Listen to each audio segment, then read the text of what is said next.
companies operating in the UK. As fuel prices spiral due to war in Ukraine, the oil and gas firms are making big profits, and the Chancellor wants some of that money. But would a windfall tax discourage investment in our energy industry, lower domestic supplies, weaken our energy security, causing prices to rise even more? As ever, we hold a detailed discussion.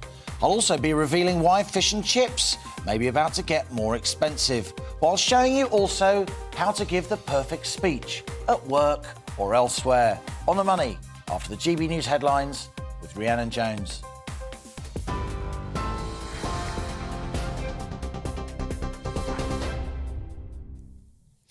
Thanks, Liam. Good afternoon. 1:01. Your top stories from the GB newsroom.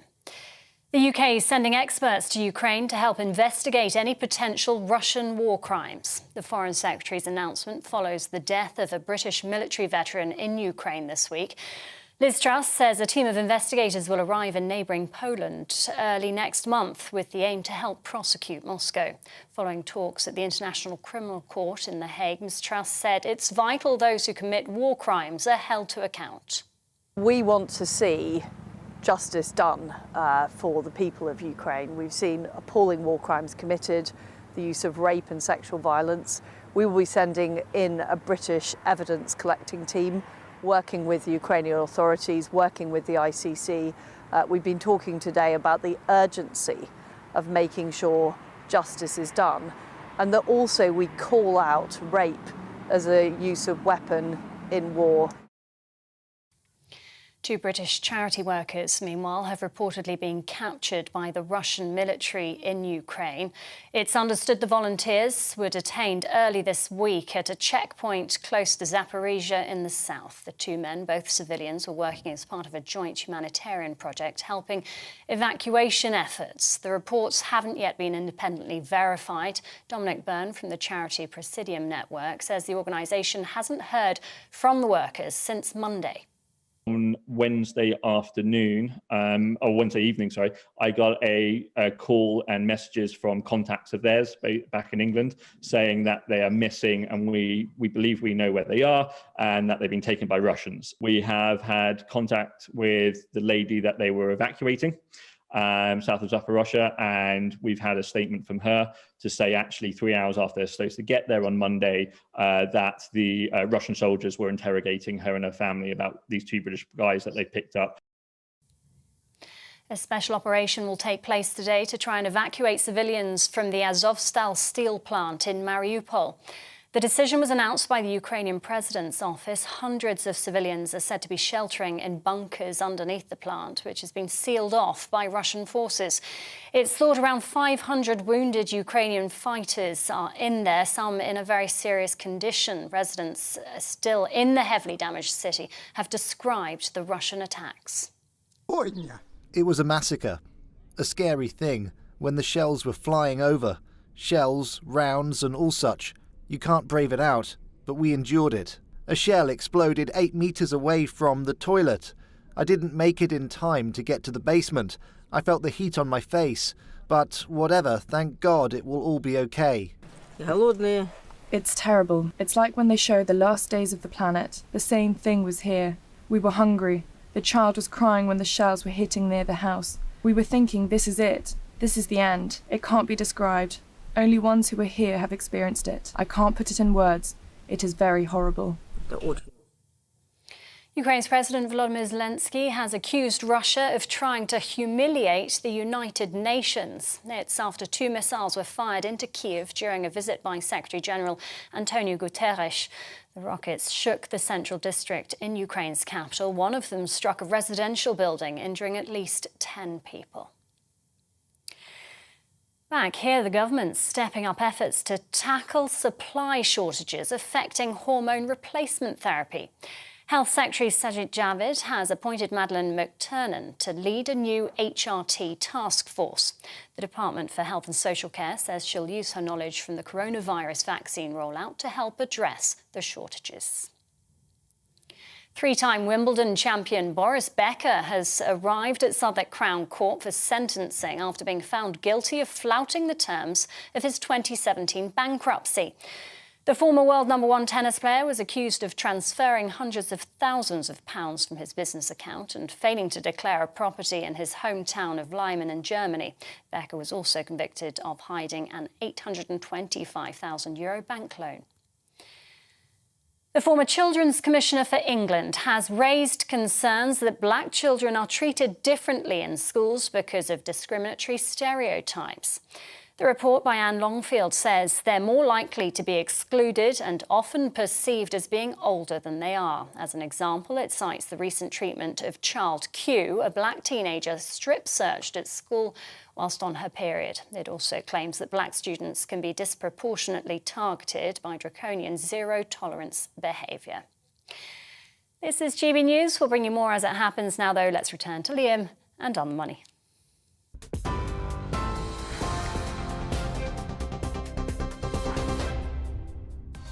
And coming up on the money today, as fuel prices spiral due to war in Ukraine, oil and gas firms are coining it, and the government wants some of that cash. But would a windfall tax discourage investment in our energy industry, lowering domestic supplies and causing prices to rise even more? As ever, we hold a detailed discussion. And as Indonesia puts a ban on palm oil exports, there's concern global food prices will go up yet again. The Southeast Asian country accounts for around a third of all the world's vegetable oil exports, which means more trouble ahead for our much-loved chippies. We'll hear from the National Federation of Fish Fryers. Plus, each day on The Money features an in-depth Money Talks interview with a business leader or policymaker. Well, today, we're talking to Esther Stanhope, from showbiz reporter to confidence coach. Esther travels the world giving people confidence to be the best version of themselves. That's later in the show. And as ever, I want your questions, opinions, ideas. What do you think of the issues raised in today's On the Money? Email me, gbviews@gbnews.uk, or tweet @gbnews. We'll be reading out some of those mails and messages later in the show, so stay with us, because this is GB News. I'm Liam Halligan, and you're On the Money.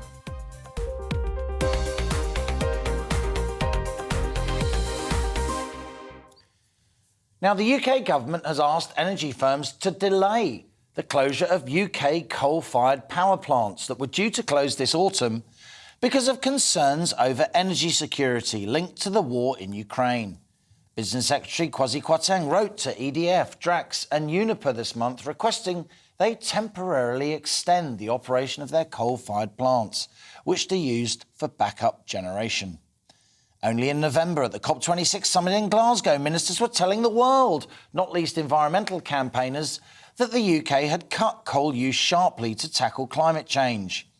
10 years ago, coal-fueled power stations generated around a third of all UK electricity. The share now is minimal ordinarily, but still enough for the government to request coal-fired generation to carry on. Since the war in Ukraine, the dangers of curtailed energy supplies from Russia, they've introduced a harder edge to UK energy policy, one that environmentalists may not like. The government's moved to licence the development of new North Sea fields, for instance. Since peaking in the late 1990s, UK oil and gas production has fallen around 2/3. Despite complaints from green activists, ministers now want oil and gas companies to raise North Sea production. Yet at the same time, the Treasury is looking for money. After last month's spring statement, Chancellor Rishi Sunak was criticised for not doing more to help low-income households struggling with energy bills. He did cut duty on petrol and diesel in that spring statement, but there have been concerns energy companies aren't always passing those cuts on to motorists. For some weeks now, Labour have been calling for a windfall tax on large oil and gas companies. And soaring oil and gas prices linked to war in Ukraine do mean energy sector profit forecasts are up by around 30% this year and 20% in 2023. But ministers have rejected the idea, saying a windfall tax would discourage investment in both North Sea fields and renewables. Now, though, Chancellor Rishi Sunak has possibly changed his mind. Talking to the Mumsnet website, he said such investments need to be made because if we don't see that type of investment coming forward, if companies aren't going to make investments in our energy security, of course, a windfall tax is something that I'd look at. Energy companies already pay additional taxes to access UK oil and gas fields. Plus, corporation tax paid by all firms is set to rise from 19 to 25% last year. As petrol and diesel prices increase, though, along with household utility bills, a windfall tax may seem politically attractive. But it could deter investment, undermining the UK's energy security and generating less tax overall. And that's our on-the-money question today. Does an energy windfall tax make economic sense?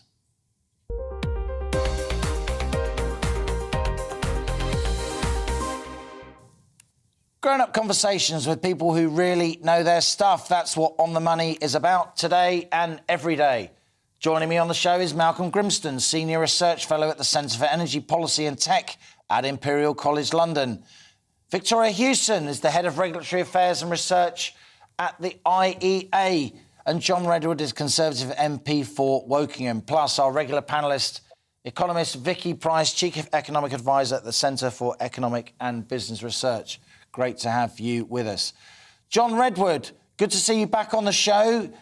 You don't like this idea, do you, of a windfall tax? What is a Conservative Chancellor doing, hinting that he may be about to introduce one? Well, he shouldn't be, and he's clearly wrong, and it's not government policy. We already charge double the corporation tax rate for getting our own oil and gas out. What the Chancellor has to remember is that he is going to have a tax bonanza if we get more oil and gas out domestically, instead of paying all that money away to Saudi Arabia or Qatar or wherever. Whereas if he deters more of this investment, we'll be worse off. You can put taxes up and end up with less money, and that is exactly what a windfall tax would do. We need the jobs here, we need the tax here, we need the money here. The way to do that is to work with the industry and get more oil and gas out. And I thought you gave a very good introduction. I've been campaigning to keep the lights on. I've been campaigning to say that we shouldn't pack up the coal stations, which are there as a reserve for when the wind doesn't blow, and that we need to get much more of our own gas out of the North Sea because A, the Treasury will make money out of it, B, it's less CO2 than bringing in LNG, and C, we need it in order to keep warm and keep industry turning. Victoria Hewson, great to see you back on the show. We know that the profit forecasts of big energy sector companies, they're up by almost a third this year, by about 20% next year. Chancellor Geoffrey Howe, back in the early 80s, introduced a windfall tax on the banks. The Tories have done it in the past. Why not now? Well, you made the very good point that purely by virtue of making these additional profits, the energy companies will be paying more tax. They already pay a higher level of tax on income from the North Sea oil and gas fields anyway. And so there's no real sort of justification here for treating the additional profits from the rises in energy prices as a sort of windfall. This is just the way the energy markets work. It's not something surprising or unusual, which would be the usual justification for a windfall tax to the extent that politicians try and give them sort of a principled justification when it's really just a way of trying to grab more revenues in really quite a populist way. And it is quite disappointing, actually, that the current government's reflexes to all the sort of cost of living problems, as well as the problems that we are experiencing with instability in the energy market, seems to be more intervention and more tax, rather than looking at the root causes for why these problems are occurring, which in many cases are actually caused by government policies introducing the insecurity into the energy market. Malcolm, let's go to you, Malcolm Grimston. So John Redwood, former Cabinet Minister, Victoria Hewson, extremely well-regarded analyst and regulator and researcher. They're against this windfall tax. What do you think? Do you buy this argument, Malcolm, that a windfall tax would lead to less investment, would worsen our energy security, could lead to energy prices for motorists and households and firms to go up? I think it's pretty much inevitable. The investment horizon for investments in heavy energy is very long indeed, probably of 20 or 30 years. And during that 20 or 30 years, there are periods, and we've seen this over the last decade, when the companies don't make very much money, so there's no incentive to invest. That has to be balanced by a period when prices are high that tells these companies, okay, now is the time that we should invest. And if the companies don't do that, then in the longer term, prices continue to increase because at its basis, prices go up because supply isn't meeting demand. If you don't invest in the capacity to increase future supply, then you tie yourselves into high prices in the long term. The Blair government introduced a windfall tax on the electricity companies in 1997. Although it wasn't directly the cause, we should remember that by 2002, the electricity supply industry in this country was basically bankrupt. It stopped investing, and some of the problems that we face today from supply, we can track back to that sort of period, the early years of this century. So I'm very sceptical about the wisdom. It looks politically attractive, but if it's not for times of very high profits, then companies don't invest. As I understand it, the Chancellor is saying he would only consider this if the companies weren't making the necessary investment.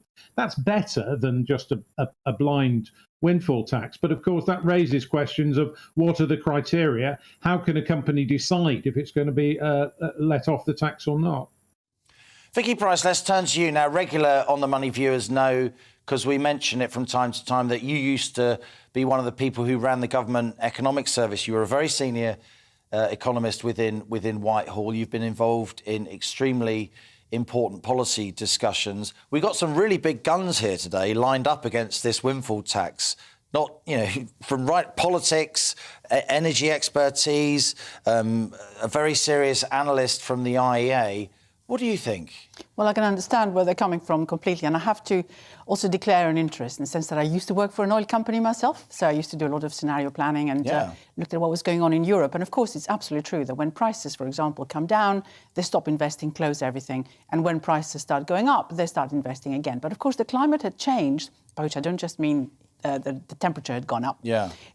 In terms of investing in oil and gas fields. As we know full well, the IEA, the International Energy Agency, has been saying we shouldn't invest anymore. And this government itself had not been particularly keen on looking at allowing firms to invest a lot more in this area because we were moving towards new targets, net zero and so on. But now, of course, we realise that we do need some of that investment. It's absolutely true that you need to incentivise firms to do so. But it is nevertheless the case that even though these companies are indeed, in theory, paying an awful lot more in terms of tax because the tax rate is higher for them, they haven't actually been paying very much at all because they have also been able to claim an awful lot of money back from the taxpayer on decommissioning those North Sea oil fields, which they're not going to be using any longer. So a lot of the profits that's coming now, it's coming by them not doing anything very much at all, not investing, maybe investing in decommissioning, if you like, not really investing in the North Sea to any extent, but just making this extra profit. But as we've been hearing, it takes a long time for those investments to come through. So the idea that we're going to let them off the hook now, that they're making these profits without actually, doing anything particularly special, because they're going to be investing in the future, you have no idea whether that's going to happen. They're all announcing plans to do so. Would you advise ministers now to go for a windfall tax if you were still one of the most influential economists in Whitehall? Well, I was around when various windfall taxes were considered and, in fact, imposed. Other countries are doing that, like Italy, for example. I think we're in a place right now. The Spanish as well are introducing one. The Spanish are introducing it. The Italians have done it, as we said. But isn't that what makes Britain different? We don't do retrospective taxation. But we do. This is retrospective taxation. It wouldn't be retrospective necessarily because, of course, they made losses the year before. OK. So we have to take into account the losses they made, the profits now, and the percentage that is suggested now is going to be only raising a little bit, if you like. But given that we are in the middle of this serious cost of living crisis, then yes, my recommendation would be go ahead and do something. Vicky, we are going to carry on this discussion after the break. It's a very important discussion. We've got John Redwood, former Cabinet Minister. We've got Victoria Hewson of the Institute for Economic Affairs. And we've got Malcolm Grimston, an energy expert at Imperial College London, no less. It's a really important debate. Rishi Sunak, the Chancellor, he seems to have changed his mind. Stay with us. You're on the money.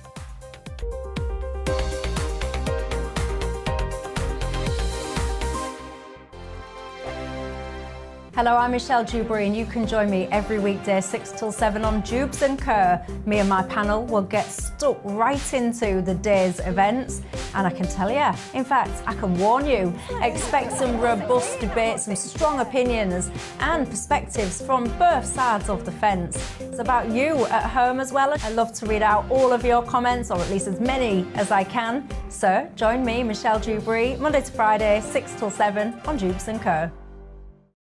On radio, they call it the drive time slot, 4 p.m. until 6 p.m. as listeners head home. It's that part of the schedule when the dust of the day's events begin to clarify, and we try to make sense of it for you. Brazier is drive time for radio and TV. It's fast, it's punchy, it's opinionated, there's a Brazier angle and a little bit of levity. That's the question. That's two questions, actually. That's Brazier, Monday to Thursday, 4 till 6 on GB News. Hello, I'm Patrick Christie's. And I'm Mercy Moroki. Make sure that you join us Monday to Thursday, 10 a.m. until midday, right here on GB News for To The Point. We're not afraid to talk about the topics that matter to you or the big topics that always matter. We cover absolutely everything, from the breaking political stories of the day to law and order, what's going on in the channel. We're not afraid to hold people to account. We always make sure we include your views on our show. Indeed, if you're thinking it, you can guarantee that we're saying it. So make sure you join the conversation with us, 10 a.m. until midday, Monday to Thursday for To The Point on GB News. I'm Dan Wootton. Join me Monday to Thursday from 9 to 11 for the feistiest and most fun news debate on TV, where free speech reigns. I'll bring you a sharp take on the day's biggest stories, bombshell newsmaker interviews, and A-list guests. And I guarantee you, no spin, no bias, no censorship, and no reason to go to bed. That's Dan Wootton tonight, Monday to Thursdays from 9 on GB News.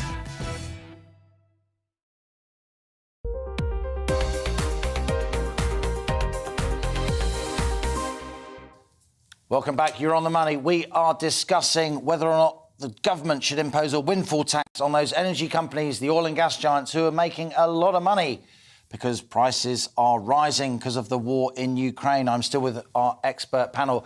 John Redwood, let's go back to you. You're a very experienced parliamentarian and extremely skilled analyst in this area. But let me just read something out to you, John. I'm looking at a graph from the World Economic Outlook. You know what that is. That's the huge compendium of economic statistics that the IMF and the World Bank put out. And it's showing that across the Western world, profit forecasts for energy companies are up 33% for 2022 and up 20% in 2023. Profit forecasts for every other sector, consumer, airlines, communication, financials, are down because of the war in Ukraine and the impact on the global economy.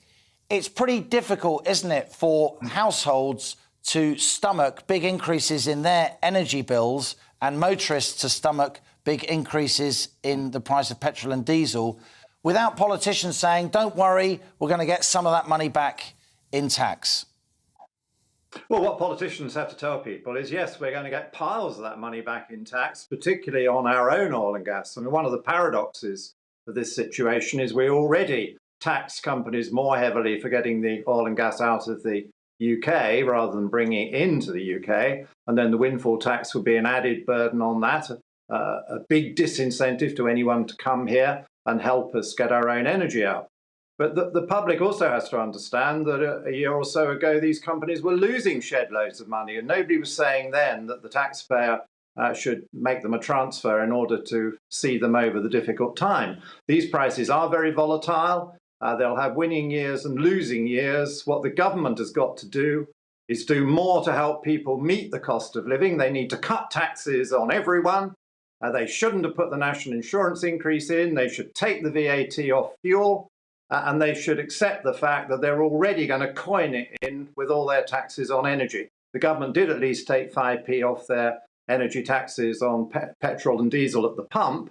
But that should remind us that they get far more out of the petrol and diesel they sell at the pump than the companies supplying it do. You need a stable and relatively low tax regime in a country if you want good growth and success, if you want the world's investors to back you. If you want to turn them all off and give yourself a worse problem in the future, the way to do it is high taxes and erratic taxes.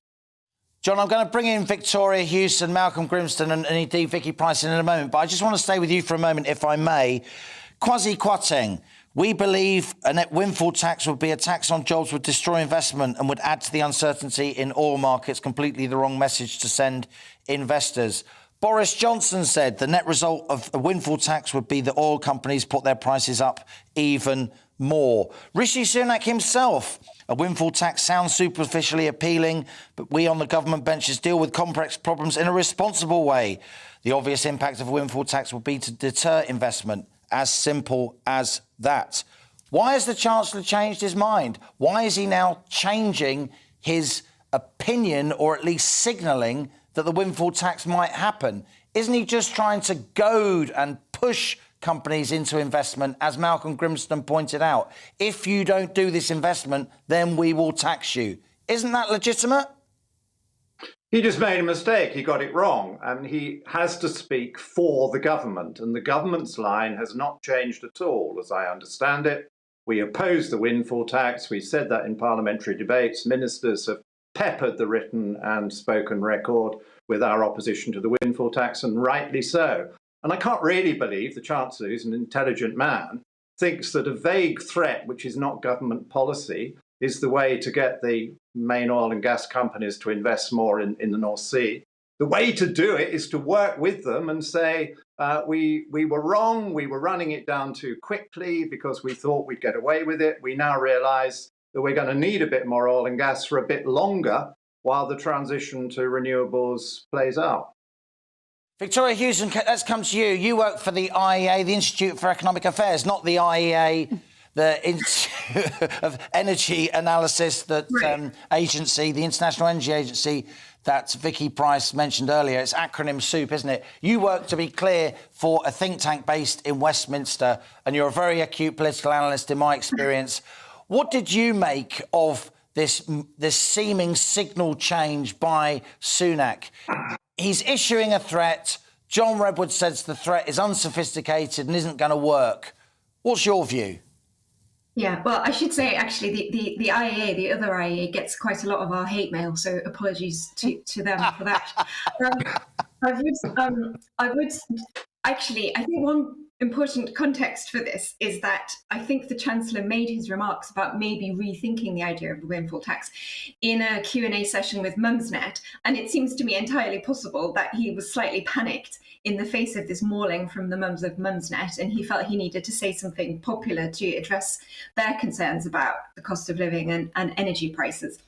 But, you know, overall, I do think this whole idea of the government being able to sort of dial up and down industry and treat private companies as just an extension of government policy, a bit sinister and slightly at odds, or very much at odds, of a free society and a free market where, you know, private companies and businesses are not just there to do the bidding of government from one day to the next, and shouldn't be subjected to threats and, you know, threats of arbitrary taxes and arbitrary regulation changes if they're not doing what the government wants them to do.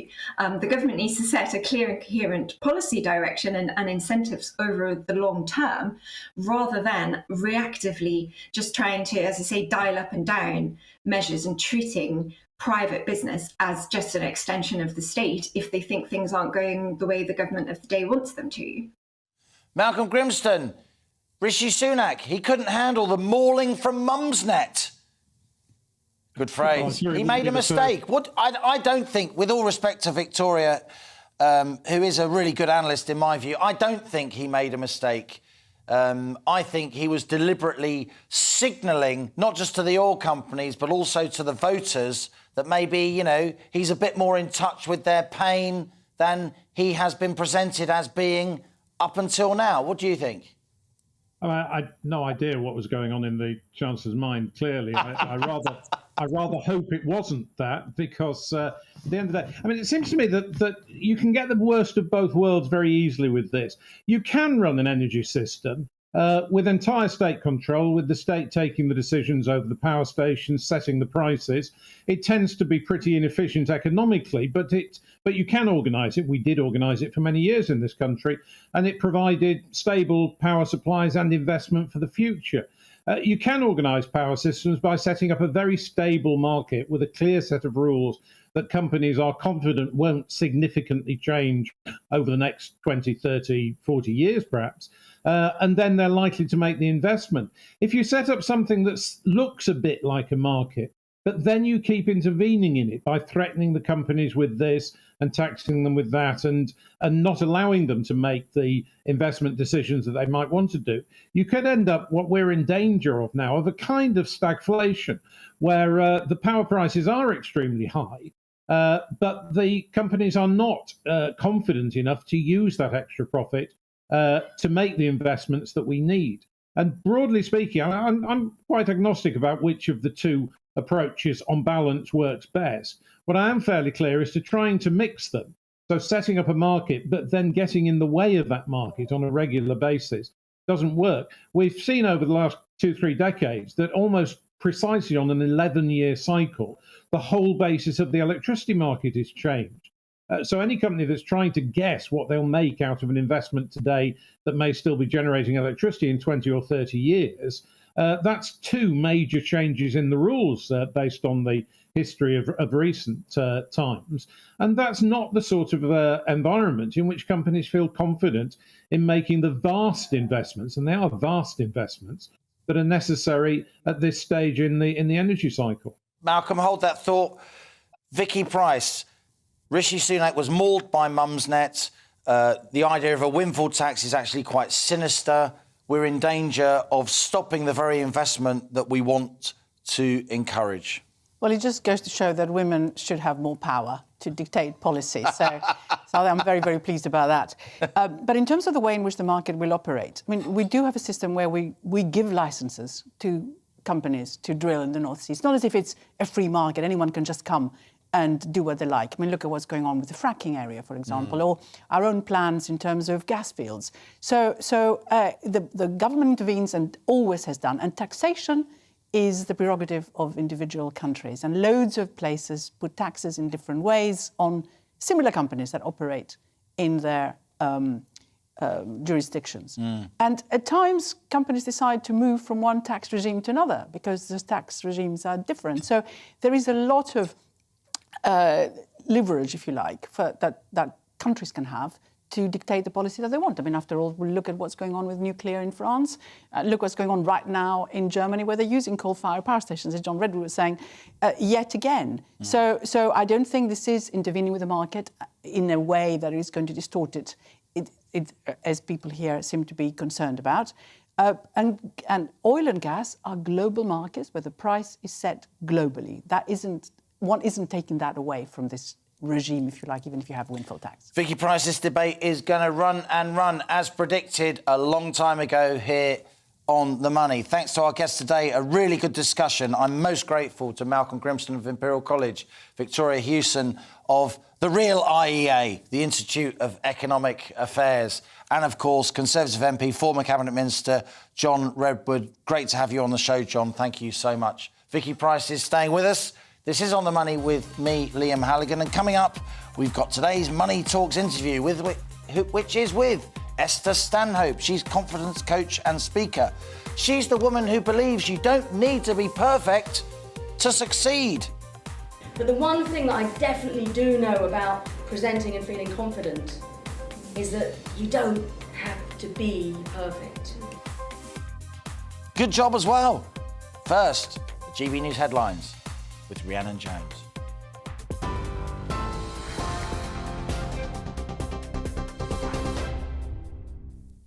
Thanks, Liam. It's 1:34. Your top stories from the GB newsroom.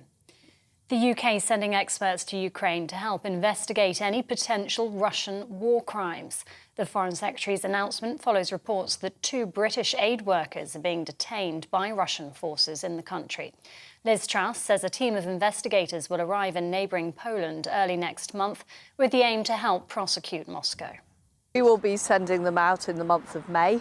They'll be working closely with the Ukrainian authorities. This is about collecting a wide range of evidence, witness statements, forensic evidence, video evidence. We're also using British intelligence to help show the links between what is happening on the front line and the Russian authorities. A special operation will take place today to try and evacuate civilians from the Azovstal steel plant in Mariupol. The decision was announced by the Ukrainian president's office. Hundreds of civilians are said to be sheltering in bunkers underneath the plant, which has been sealed off by Russian forces. It's thought around 500 wounded Ukrainian fighters are in there, with some in a serious condition. Patients with arthritis will now be advised to lose weight and exercise to improve their quality of life. Government guidance issued to the NHS says overweight patients should be told their pain can be reduced if they shed the pounds. More than 10 million people in the UK have arthritis or similar conditions. TV online and DAB+ radio, this is GB News. Stay with us on The Money with Liam. We'll be back in just a moment. Don't go anywhere.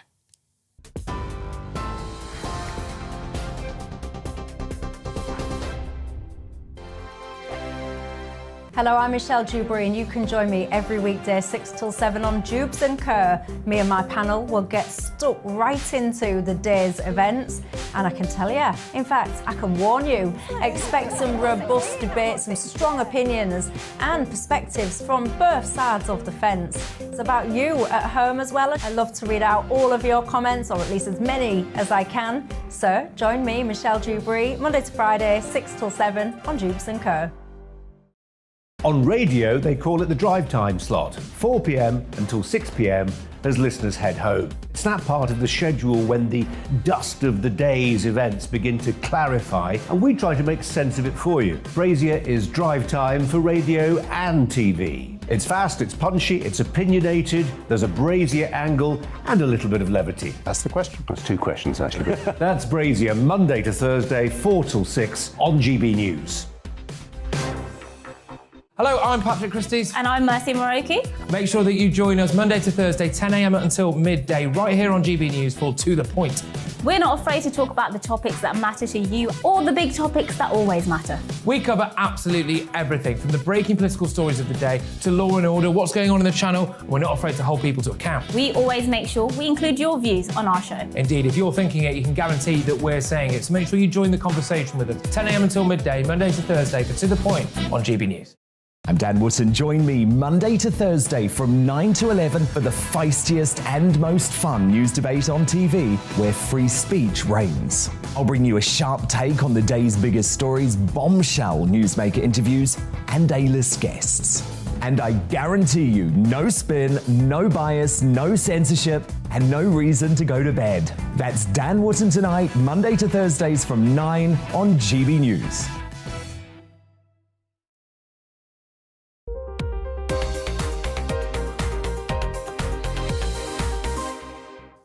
Welcome back. It's 1:38 on GB News TV and DAB Plus digital radio and online. You're on The Money with me, Liam Halligan.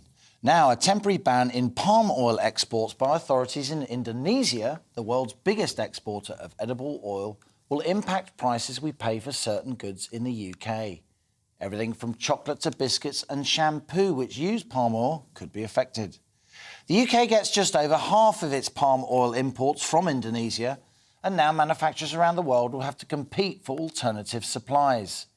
This action from Indonesia is part of a raft of crop protectionism around the world since the war in Ukraine erupted, as governments seek to protect their own food supply as agricultural prices go up. The ban, which comes alongside the shortage of sunflower oil from Ukraine, the world's biggest producer of sunflower oil, could raise problems for UK producers and consumers alike. Joining me to discuss this is the political commentator Jason Reed. Andrew Crook is the president of the National Federation of Fish Fryers. Welcome back, both of you, to On The Money. And I'm still with Vicky Price here in the studio. Jason, let's get your take on this. How serious a development do you think this rise in food protectionism is? Countries refusing to export food that they ordinarily export in order to make sure they've got supplies for their own populations? Well, this is a natural reaction to the crises that we're seeing around the world. Indonesia has obviously decided to prioritise its interests at home, but that means that the rest of us around the world suffer because we were, as you say, buying so much palm oil from Indonesia. If the government doesn't take action now, this has the potential to become really, really serious because we know that food prices were rising anyway. We know we're in a cost of living crisis anyway, and we know that we have all these supply chain issues for a variety of reasons. And so the government should be taking action to fill that gap that is going to be left by the lack of palm oil exports from Indonesia. It can't order the world's fourth most populous country, which is what Indonesia is, to export their palm oil if they don't want to. What can the government do? I think we should be urgently looking to buy palm oil from elsewhere. The second biggest provider in the world is Malaysia. They supply almost a third, I think, of the world's palm oil. And the Malaysian Palm Oil Council has come out to say that they'd be delighted to work with the British government in the wake of what Indonesia is doing. And so it's the government's responsibility to fill that gap and make sure that there isn't an interruption to our vegetable oil supply because of the actions of the Indonesian government. Andrew Crook, you're at the sharp end, if you like. You are president of the National Federation of Fish Fryers. We know from talking to chippies up and down the country in the past here on The Money that vegetable oil, edible oils are a big part of the cost base of fish and chip shops. This is bad news for you and your members, isn't it? Yeah, definitely. I mean, fish is expensive. Potatoes going to be expensive later on in the year, but we can't cook them without any oil. And there's an increasing possibility that we'll run out of oil. I've been working closely with DEFRA, and I know DEFRA are sourcing alternatives. Again, as Jason said, Malaysia are looking to fill some of the space, but we're definitely going to have a little bit of a shortage. So we're trying to encourage our operators to manage their oil well and make sure they use certain techniques to make sure that the oil goes a bit further, because what we don't want to do is run out. What's happened to the price of vegetable oil, edible oils over recent weeks and months, Andrew? Because, of course, food prices were going up anyway before the war between Russia and Ukraine, weren't they? The Food and Agricultural Authority saw food prices go up by about 30%. Their food price index over 2021. There was already a lot of food price inflation in the system. And then, of course, that escalated after Russia-Ukraine. So what's been happening to the price of the edible oils that you and your members have been buying up until now? Well, some of the oils have doubled in price. So palm oil's doubled, beef dripping's doubled. I use High Lake sunflower oil in my own shop. As you can see, I'm in the shop now. And that's gone up by 50% in about 3 weeks. So we're already seeing massive increases, and that's adding to all the other increases we've had. So, yeah, it's putting an immense strain on our margins, and we're having to absorb quite a lot of that. And unfortunately, a little bit of that's having to be passed on to the consumer. But we are looking at alternatives. We are doing our best to try and keep prices as low as possible. Shops are quite a resilient industry, and shops are looking at alternative species of fish and, as I say, managing their oil well to just try and keep that price point. But it's definitely going to be a tough period for the fish and chip industry. And Andrew, just briefly, before I go to Vicky Price and then back to Jason Reed, what kind of a share of your total costs is the oil that you buy?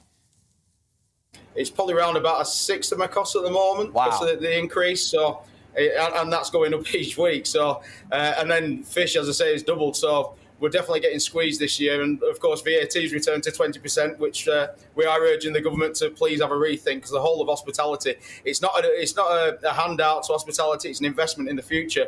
And if we don't support hospitality, you're going to lose independent businesses, because it's so difficult for us to survive. So we really would ask the government to rethink that. Vicky Price, Andrew Crook's based in Lancashire, as we can hear. Yeah, he's in touch with fish and chip shops right across the country. He runs the national body. This is a pretty serious situation. This is a sixth of his cost base, and it's already doubled, and it's about to go up even more. Absolutely. And of course, all vegetable oils have gone up. So it isn't just the case, of course, in relation to the Ukrainian sunflower oil, on which we have been terribly dependent in the past. But it's also, there have been droughts in places like Canada and also in Argentina, where they do produce lots of other types of vegetable oil. And that has affected production as well in the last 6 months. And also there have been Malaysia, which is another country, as we heard, which produces quite a lot of palm oil, too, has had labour shortages and so on. So there has been a problem in supply. I, of course, come from Greece, which uses a lot of olive oil. Very beautiful it is too. Yeah, absolutely. We're interested to see what happens to olive oil. It's already gone up in price. I can see that in the shops. And people will know, you go to the supermarket, there's not as much of it as there was. Some shops are limiting the amount of olive oil you can buy. Or sunflower oil. You can't find that any longer. But there is an issue. We got to watch the palm oil debate that has been going on for quite some time, because in order to produce palm oil, you have tended to see deforestation happen. So particularly in Indonesia. And companies have tried to move away from palm oil in their products in order to ensure that they don't destroy the environment, which deforestation has been a major influencer in climate change. So there are all sorts of initiatives to have certificates for sustainable palm oil. We are in danger of forgetting that now because we need it. So we have to just watch it. Of course, we need to do something about the costs. But whether we end up with just making things worse for the longer term, that's one of the issues we need to bear in mind. Jason Reed, you've been following this story closely. Let's give the last word to you. Obviously, we focused on fish and chips because it's something that so obviously uses edible vegetable oils and palm oils and so on. But palm oil's in lots of other products, cosmetics and cleaning products. This is quite an issue, isn't it?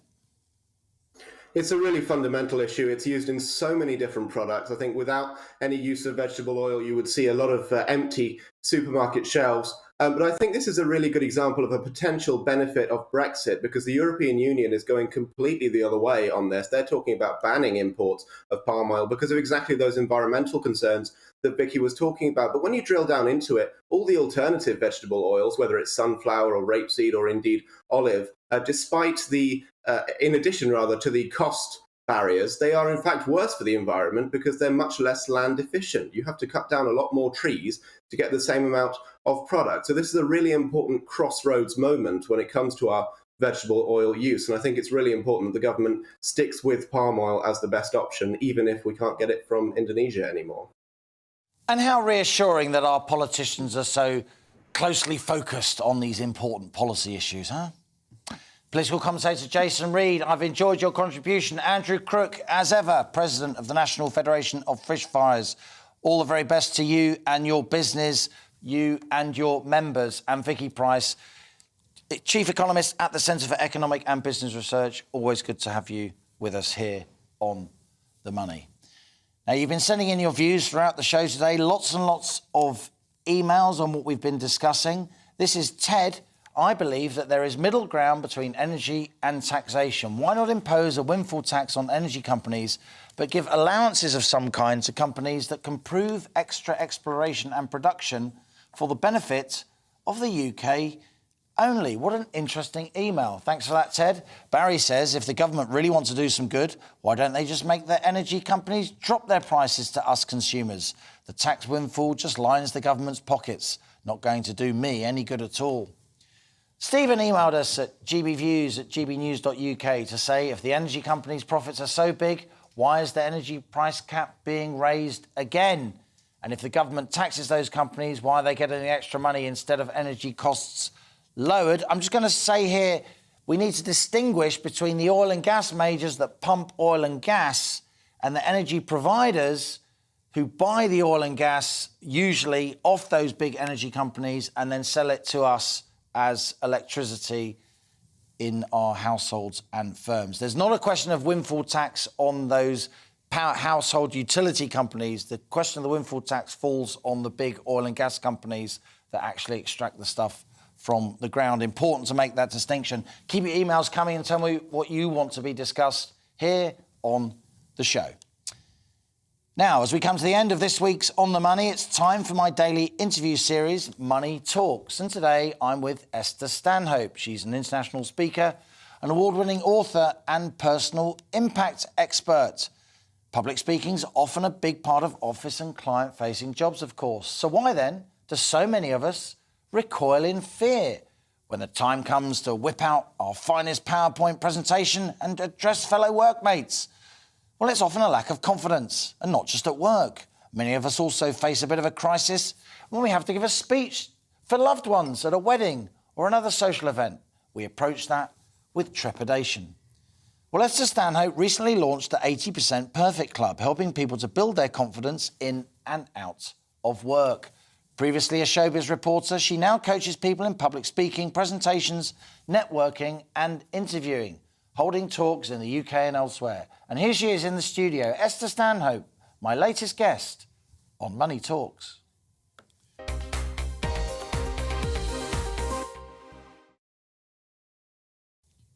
Esther, great to have you in the studio. Very nice to see you. So, how can you engender more confidence in people when they stand up to do some public speaking? Well, Liam, as you just said, weddings, PowerPoint presentations, a lot of my clients come to me quite often when they're quite senior and they've put it off. So they kind of like put it off thinking, well, it's OK, I won't do any public speaking. But then they become more senior. Suddenly they're asked to speak, to say a few words. And the trouble is they're not used to it. Now, you're used to doing this every day, so you probably don't suffer from public speaking nerves, do you? Glossophobia, that's the name of the fear of public speaking. Is it? Yes, yeah. I never knew that. In fact, my book... Go on, then. Go on. But I've actually bought you a gift. It's a signed copy of my book. It's actually, thank you very much. It's called Goodbye Glossophobia. Goodbye Glossophobia. I'll have to declare it to the media authorities to Ofcom. There you go. I'm being given a book. Yeah. There's no other payment involved in this interview. Very, very interesting. I will take a look at that. It's called Goodbye Glossophobia, Banish Your Fear of Public Speaking. And the reason I wrote the book is because I used to be a glossophobic. Really? Like many of my clients. But you're a reporter, I mean... Well, no, I was a showbiz reporter, but I was the one getting the sound bites. I was behind the camera. You were the mic monkey. I was the mic monkey. Yeah. I was behind the camera. I was the... You're so brilliant. I love you. Go on, you speak up, nod in my head. I thought you talked to me there for a minute. You are. Well, of course you are. Darling. Now, look, obviously I do lots of public speaking. Yeah. I stand... And I would just say to anyone watching and listening this, I'm a professional communicator, and pretty much every time I stand up to give a speech, you get a tingle, don't you? You're nervous, your mouth goes dry, but you have to work with the fear, don't you? Yes. I would also say it's much, and maybe you'd agree, it's much harder to give a speech to a room full of people than it is to speak on television, right? You know what? I think the same kind of nerves kick in, and because of Zoom and, you know, we've had the whole pandemic where everyone's been at home and doing these huge town halls with hundreds and thousands of people tuning in. I think you get a similar sensation when... And there's pyjama bottoms on. Exactly! Oh, look, you're wearing yours now. I'm not really, look. I'm wearing my pyjama bottoms. These are actually real trousers. But people tell me, you know, when sometimes I count them in. OK, we're going to go live now. We're going to go live for the town hall event or whatever. 3, 2, 1, action. They go...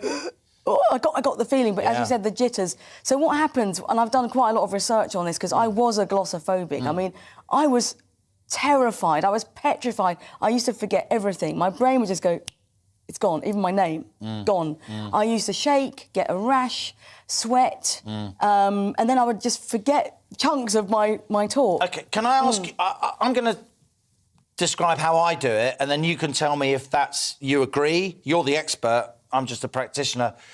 And then you can tell me what other tips people should have. If I have to do some public speaking, then I find that if it's a lecture, it's different. You want the whole lecture written out, and people want a copy of the lecture afterwards, a sort of academic or sort of seminar context. But if you're going to stand up to a group of people in a work context, or indeed at a wedding or so on, the way I do it, I don't have reams of notes, because if you have reams of notes and you read something out verbatim, for the speech, your eyes are on the paper or on your phone sometimes, because the phone's neater, rather than looking at people. So what I do, I get a business card, right? And then I put just the 4 or 5 words, each of which sparks a topic that I know I want to speak about, or an angle.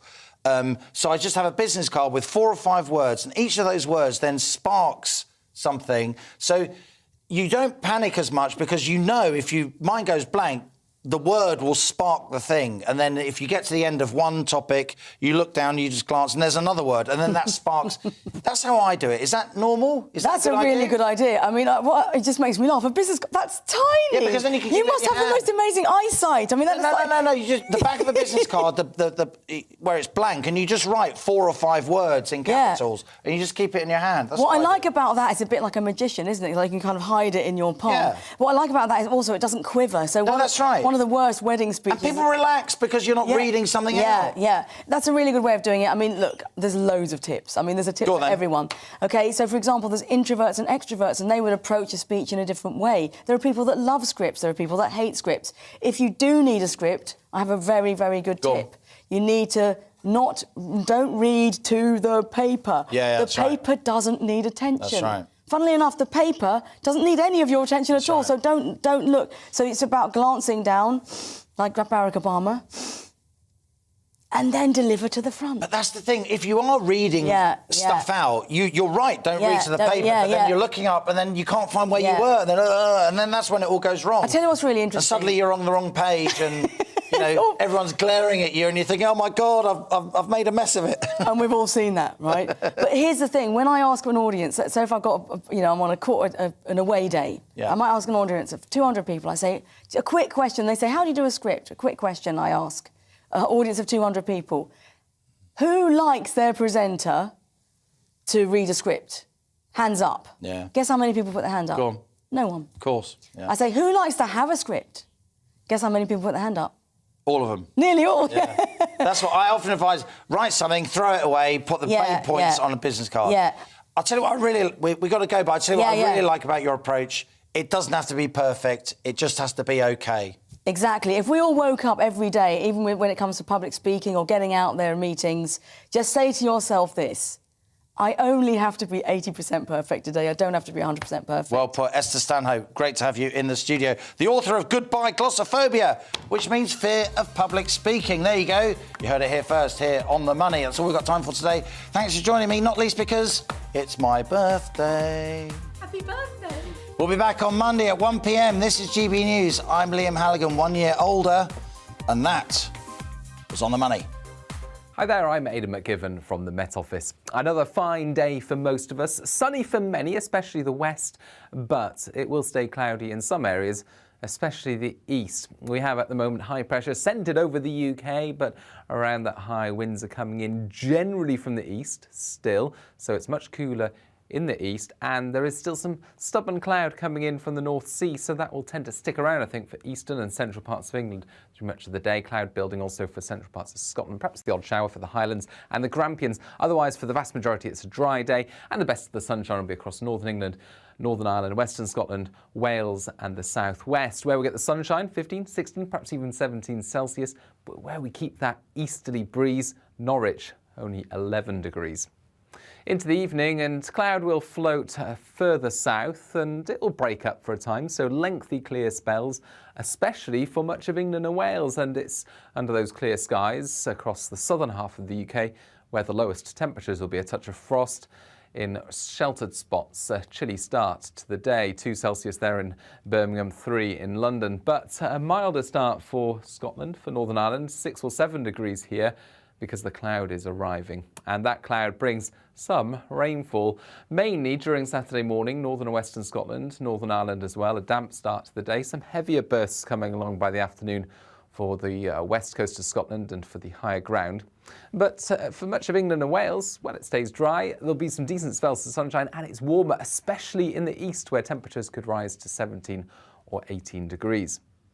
Now, the rain in the north tends to stumble further south into Saturday evening, reaching North Wales, parts of northern England. It breaks up. It's largely light and patchy, so not particularly helpful for gardeners, I suspect. And then showers to start next week, turning drier later.